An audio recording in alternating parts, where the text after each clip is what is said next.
4M, apa itu 4M? Yang bisa bikin kita terikat dengan ilmunya Rasulullah. M yang pertama mondok.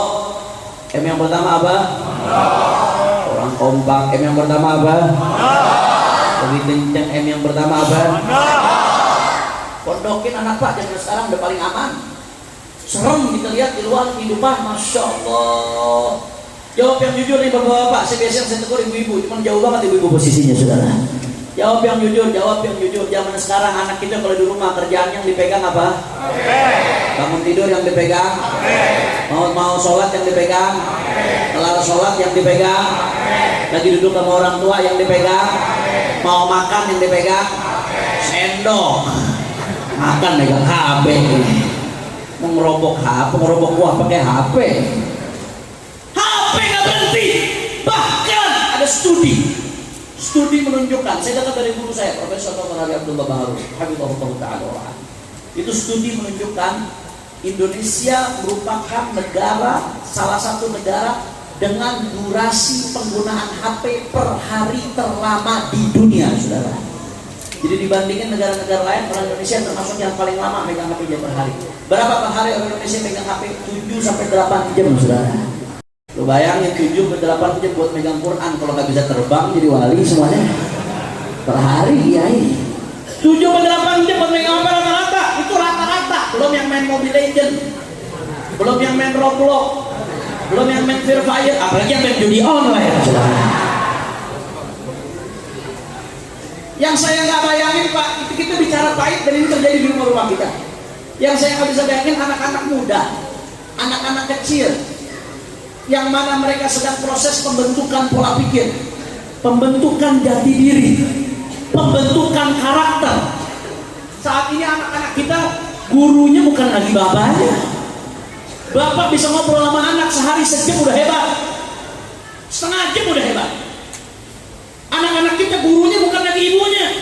Ibu-ibu bisa ngobrol sama anaknya, duduk itu antang sejam sehari udah hebat, luar biasa. Anak-anak kita gurunya bukan lagi ustadz di madrasah, badannya boleh di sekolah, otaknya di HP, saudara. Anak-anak kita gurunya siapa? Yang saat ini mempengaruhi pola pikir mereka, mempengaruhi karakter mereka, mempengaruhi paradigma mereka, mempengaruhi jati diri mereka. Yang mereka tongkrongin terus-terusan, itu yang mendidik mereka, yang masuk ke otaknya, masuk ke alam bawah sadarnya. Facebook, Instagram, Twitter, YouTube, Google, ChatGPT. Apa jadinya generasi yang dididik dengan medsos-medsos ini, sudah? Yang di dalamnya mohon maaf, maksiat dianggap normal. Buka aurat biasa aja, bukan masalah. Orang zina biasa, nggak ada masalah. Di medsos-medsos itu murtad biasa, saudara. Murtad nggak ada masalah. Masya Allah. Yang dijadikan teladan artis-artis. Ini hari-hari ini medsos lagi ramai, ada seorang artis, bukan artis, main bola dunia, yang subscribernya sedunia paling banyak, followernya paling banyak sedunia. Ini pemain bola top markotok 5 kali dapat Ballon d'Or. Wabib tahu Ballon d'Or. Udah punya anak 4 Pak, baru mau kawin. Jadi punya anak 4 tuh dari hasil pacaran. Dan dengan bangganya diumumin dan dipublikasikan jadi pernikahan paling top sedunia, saudara. Dianggap biasa sama masyarakat, dianggap biasa sama netizen.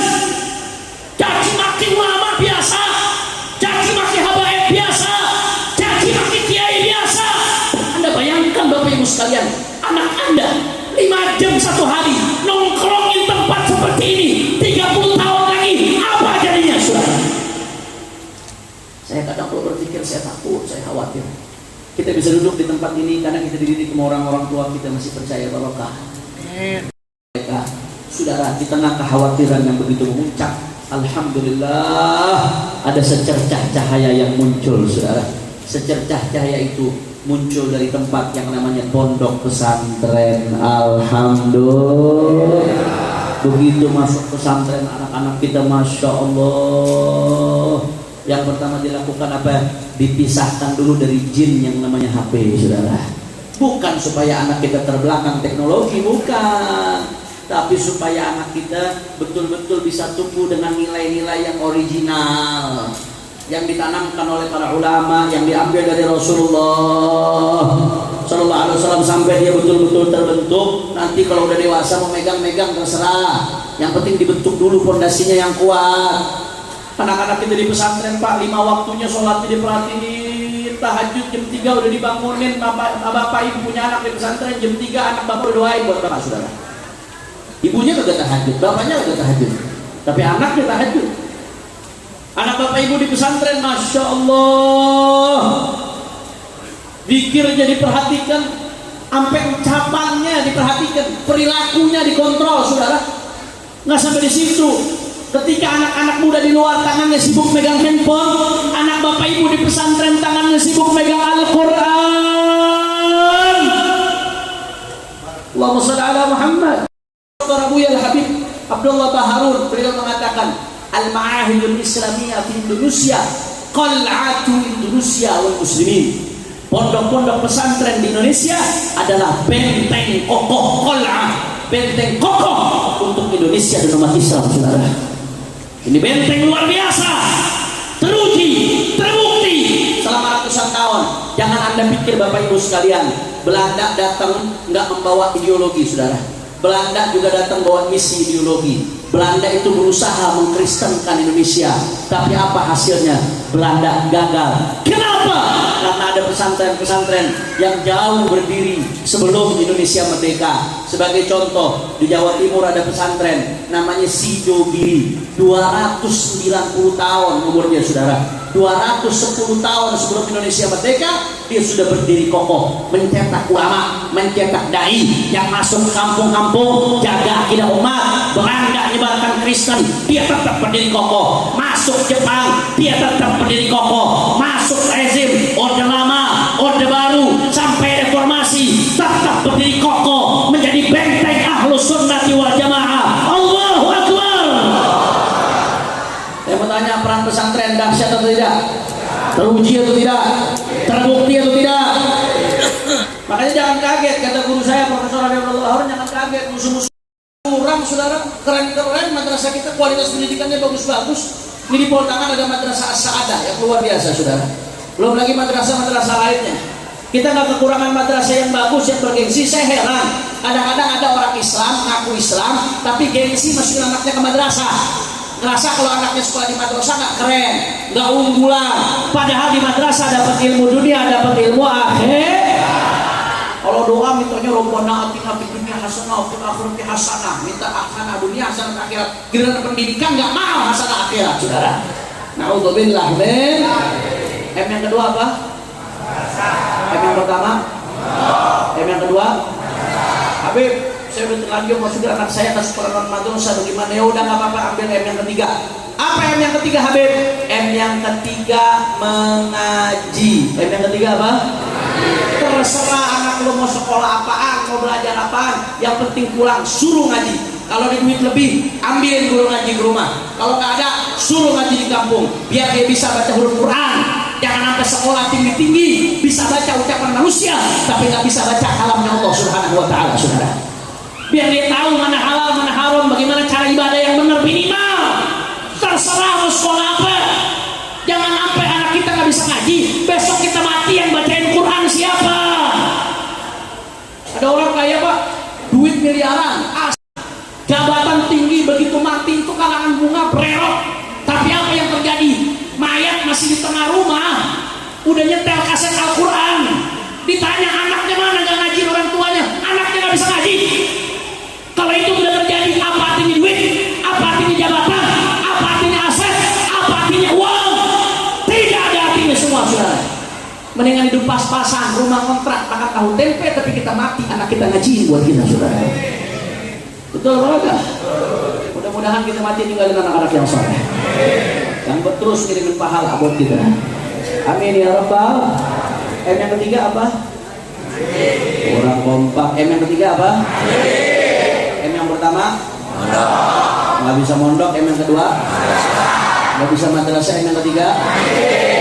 Habib, saya udah tua, Habib, malu mau ngaji khusus. Habib saya nggak ada waktu, Beb, mau ngaji khusus begitu nggak ada waktu. Bagaimana? Ya udah nggak apa-apa, ambil M yang keempat, majelis. M yang keempat apa? Majelis. Orang kompak. M yang keempat apa? Majelis. Kita di Jakarta nggak kekurangan majelis. Di Sabang di setiap masjid ada, setiap musola ada. Minimal kalau kata Muallim Syafi'i Hazami 3 ilmu itu dasar-dasarnya. Ilmu akidah, ilmu akhlak, ilmu syariah. Dasar-dasarnya aja yang fatwain. 3 ilmu itu udah cukup buat ngedobrak pintu surga, kata Muallim Syafi'i Hazami, saudara. Minimal belajar, majelis. Ada waktu buat majelis seminggu 2 kali. Nggak ada waktu seminggu 2 kali, seminggu sekali. Nggak ada waktu seminggu sekali, bohong. Itu yang ngomong nggak ada waktu buat majelis, buat main HP waktu ada apa kagak? Buat ngopi waktu ada kagak? Buat nongkrong waktu ada apa kagak? Giliran buat majelis nggak ada waktu, layangan singit. Betul apa kagak? Habib saya di pelosok nggak ada majelis, ada internet nggak ada, tetap bisa ngaji lewat itu. Saya Pak tahadzudan binikmat, saya setiap bulan ada pengajian bulanan. 19 titik dengan 19 kitab yang berbeda setiap bulan, belum ceramah, pengajian bulanan doang dengan 19 kitab yang berbeda, berbagai faham. Itu saya siaran di channel YouTube. Apa channel YouTube-nya, Beb? Habib Hanif Official. Like, subscribe, and share. Sambil promosi ya. Artinya apa? Bukan sombong-sombongan, bukan. Saya mau kasih contoh, Anda jauh dari saya, tapi Anda tetap bisa ngaji sama saya. Nggak ada alasan zaman sekarang buat nggak majelis. Channel-channel YouTube yang bermanfaat, yang isinya kajian guru-guru mulia banyak. Yang penting jangan sembarang channel. Kata Habib ngaji di YouTube juga nggak ada masalah majelis. Akhirnya belajarnya Mama Gupron, saudara. Wa maqoli inna rahmatan nafi Allah. Jelas kagak? Yang penting belajarnya sama ulama yang ahlus sunnah. Jadi di arba'an wafatihi. Kata Imam Syafi'i, anak muda kagak mau ngaji, takbiratul ihram 4 rakaat, 4 takbir kata Imam Syafi'i. Sholatin dia dengan 4 takbir, artinya sholatin dengan sholat jenazah. Besok-besok kalau di Tanjung Barat ada anak muda di pinggir jalan disuruh ngaji kagak mau, langsung buru-buru ambil kurung batang, masukin, umumin innalillahi. Sujud. Beb, diomelin sama polisi, urusan Habib Ali bukan urusan saya, saudara. Allahumma shalli ala Muhammad. Berapa M tadi? Berapa M? M yang pertama? M yang kedua? M yang ketiga? M yang keempat? Saudara, 4 M ini langkah real, langkah nyata buat ikat diri kita dengan Rasulullah Sallallahu Alaihi Wasallam. Karena cara ikat diri kita dengan Rasulullah adalah dengan menjalankan ajarannya. Gak bisa kita jalankan ajarannya kecuali melalui proses pendidikannya baginda Nabi Muhammad. Makanya saya tegaskan di mana-mana perayaan Maulid Nabi nggak boleh jadi sekedar seremonial, tapi perayaan Maulid Nabi harus jadi momentum untuk mengikat diri kita dengan Nabi. Bagaimana caranya? Melalui pendidikan, hidupkan pondok-pondok pesantren, hidupkan madrasah-madrasah, mengaji, hadir di majelis taklim, jalankan ini dalam setiap individu diri kita. Kalau setiap diri kita sudah mendapatkan pendidikan Rasulullah, maka kita